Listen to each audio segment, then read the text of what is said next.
Hi, welcome to the Founders Series. Myself Hitesh Saklani, and today we all gather here in Ahmedabad for the second pre-summit on Summit Mixture 2026. And on today's show, we have Mr. Devesh Jain, who is the co-founder of the Xonox eMobility. Welcome, Devesh. Hi, Hitesh. Can you tell us a little bit about you and your company? Yeah, absolutely. Thanks, Hitesh, for hosting me. So, myself, Devesh Jain. I'm co-founder and CEO of Xonox eMobility. Bit about my background. I spent 10 years in EV industry. Did my undergrad in mechanical engineering, then masters in automotive engineering, and spent majority of my last 10 years in US. Uh, and I moved from US to India to work on Xonox eMobility, while identifying that there is big challenges in urban mobility in India. We identified a systematic solution because mobility is a systematic problem and it has to be solved systematically. So thus Xonox eMobility came into existence today, where we are attacking mobility, or we are a mobility company which has made sure that we operate in a clean and reliable way throughout the ecosystem. That's wonderful to know. So, Xonox is founded in 2024, and Xonox is still in initial days. So, how are you balancing the bold innovation with building scalable framework? That's a very important question, and that's something we ask ourselves every day, if we are doing good enough job at that or not. So continuously we have to keep in mind whatever solutions we are implementing or building, or innovations we are building, will they have meaningful impact on our operations, solution, or ecosystem. So our approach is very simple. We look at things from first principle perspective. If it makes sense, we approach that to develop something in-house, or if something already exists, we try to integrate that. But attacking from the first principle perspective, going to the bottom of the problem and solving it from the bottom is the most important way to look at the balancing act of innovation and being able to implement things in time. That's wonderful to know. So, Xonox describes itself as a climate tech pioneer, transforming our urban mobility with a spacious tech-forward electric vehicle. So, what makes your approach unique in India? We are super vertically stacked, which has never been done in India so far. And it's not that we are trying to do something new, it's just that we are coming up with many solutions which require us to validate those solutions fast. And one of the ways to do that is test those in field ourselves.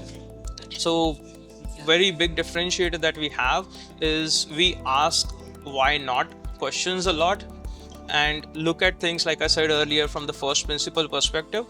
And then if it makes sense, even though it has not been done before, we just go for it and try to execute that.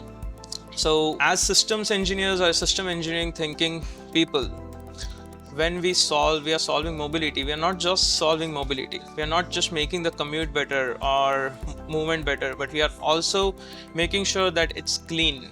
One of the things that we are trying to achieve, and we are very likely to achieve, is we are reducing our carbon footprint with our vehicles by 1/4 compared to other four-wheeler electric vehicles. So that's going to be very important with respect to calling ourselves or achieving the climate neutrality for the world, not just for India. That's wonderful. As the global warming is increasing, so we have to decrease the carbon footprint. So keeping vehicle on the move is critical. So how are you shaping the infrastructure and partnership to support EV ecosystem? So actually you brought up a very important point, keeping the vehicle on move. Today's EV infrastructure and EVs do not have capability to run full time or 100% of the uptime. And that is one of the big problems that commercial operators, who are the majority of the carbon footprint producers, or carbon producers are the commercial operators. And that's why we are attacking that problem. How do we go 100% uptime? And our unique solution, it's actually part of our USP and IP that allows us to operate 100% uptime.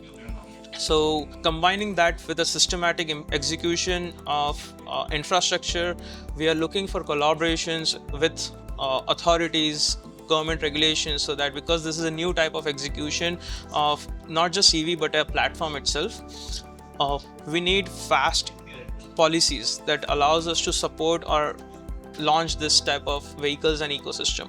We're also looking for people who have high volume of infrastructure requirement or high volume of mobility requirement, like business park, tech parks, who are not just looking for economical solutions, but these days people are also looking for cleaner and greener solutions. So collaborations with industrial partners who can be our consumers as well as our partners in helping us scale is very important. That's wonderful. So, as India's EV demand rise, so what key infrastructure is needed to support large-scale adoption in India?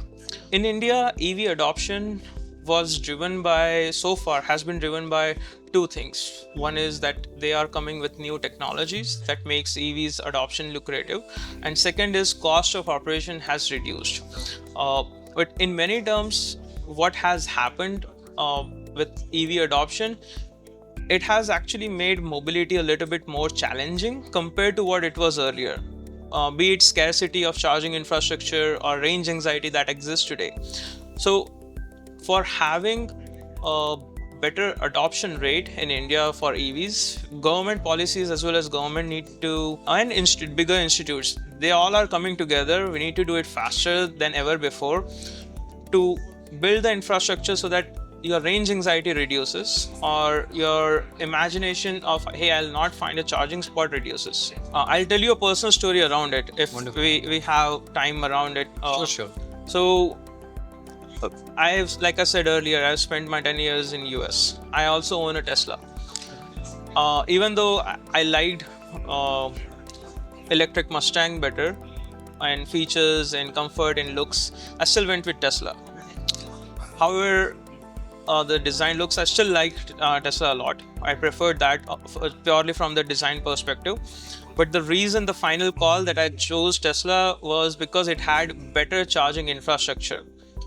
And that was very powerful. I'm a very pragmatic person. I will look at things very minutely to see or make a decision. Even in my personal life, I had to make a decision. I said, hey, do I have an infrastructure capability available? If I'm going, will there be more than 1% of chance I'll not find a charging infrastructure?